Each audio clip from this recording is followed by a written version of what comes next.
It may sound crazy, but we visited 3 Pueblos Magicos in one day. Stick around if you'd like to see how we did it.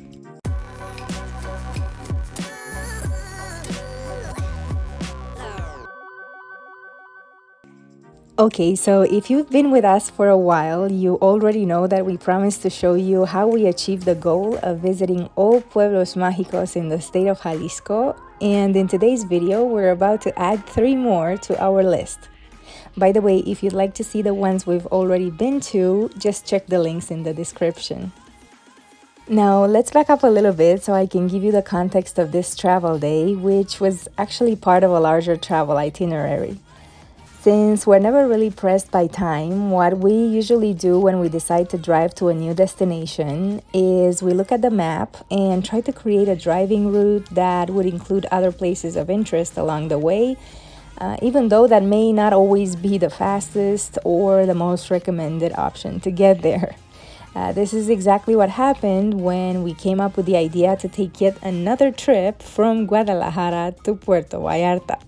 Instead of taking the quickest route to get there, which is usually via the newer highways entering Vallarta through the north, we took the longer route, driving via Mexico 70 highway on what is known as the old road to Vallarta.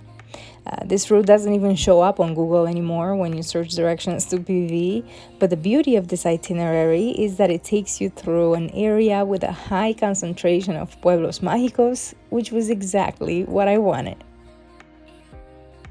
So we left Guadalajara relatively early at about 7:30 a.m. and after about 3 hours and a half, we made our first stop in Talpa de Allende, a beautiful town located in a valley surrounded by pine-covered mountains.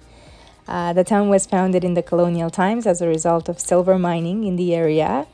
It was initially given the name of Santiago de Talpa in 1599, Allende being added years later in the 19th century in honor of Ignacio Allende, a Spanish army captain who sympathized with the Mexican independence movement and fought in the first stages of the war until his capture and execution by the Spanish colonial authorities. Talpa de Allende is well known as the destination of a very popular pilgrimage route.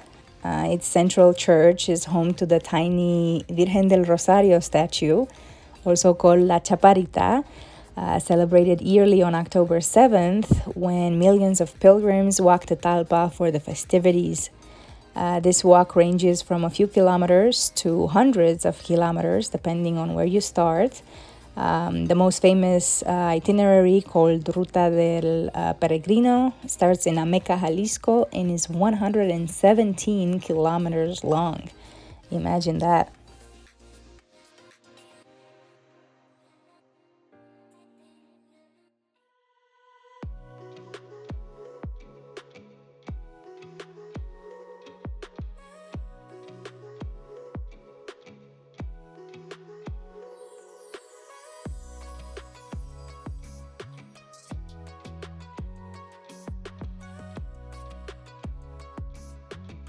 I really enjoyed the cool, fresh mountain air, and it was so nice to walk on the cobblestone streets and admire the beautiful and colorful architecture here.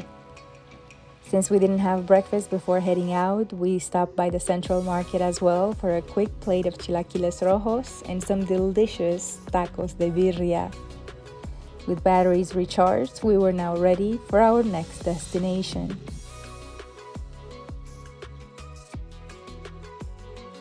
We left Talpa, and in less than 40 minutes, we arrived at Pueblo Mágico number 2, Mascota. To my surprise, the name of this town doesn't come from Spanish, but from Teco, a Mayan language spoken by the Indians native to this area, who used to call this region the Valley of the Deer.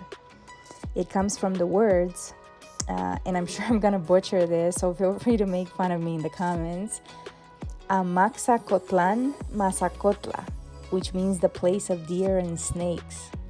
And that is why next to the town sign, right at the entrance, there is a statue of a deer as well.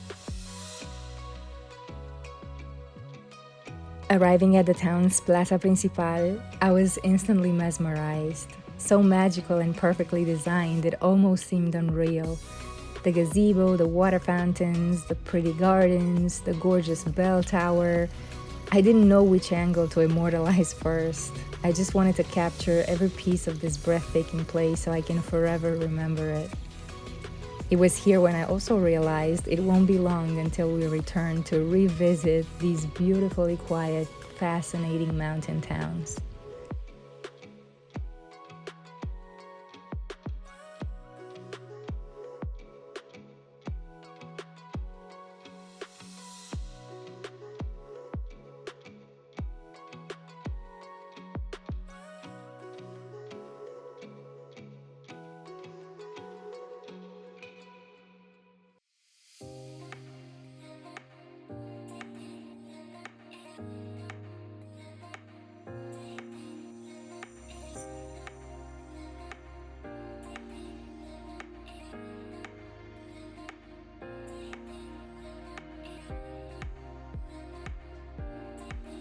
There is a lot more to Mascota than pictured here. From historical sites and museums to scenic hikes and beautiful lakes, I look forward to exploring in the future.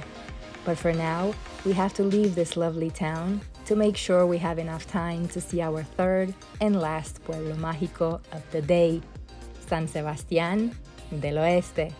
I have to say that the portion of the highway leading to San Sebastián is impressive. It shows the beauty of the Sierra Madre in all of its glory, and once again, I feel like a kid on a treasure hunt when it reveals yet another hidden gem to us upon arrival to San Sebastián, another charming town established in the colonial era as a result of intensive mining activities. Gold, silver, and zinc were mined here, and by the 1700s, there were 30,000 people inhabiting the area and over 30 operating mines.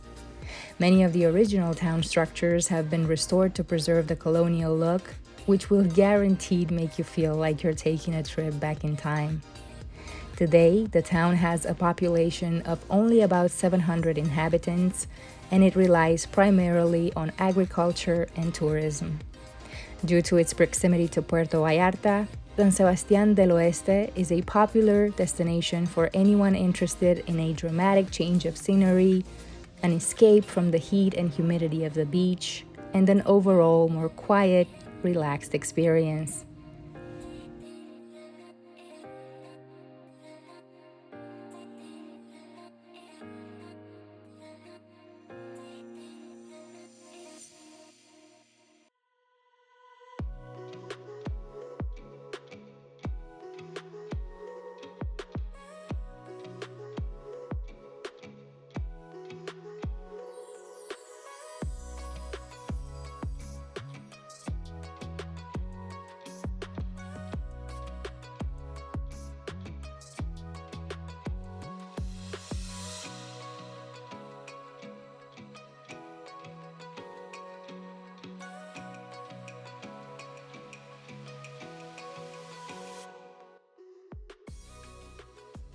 It's travel days like this that make me fall in love with Mexico even more, because I feel that they bring me so much closer to the very heart of its rich and magical culture.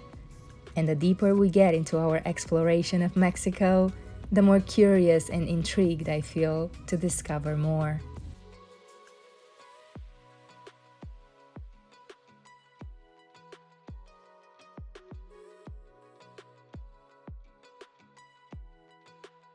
We got to Vallarta and checked into our Airbnb right when the sun was setting.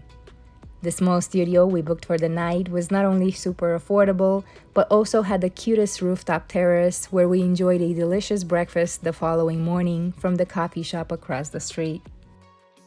If you'd like to see what we did next in PV, keep an eye out for the next video.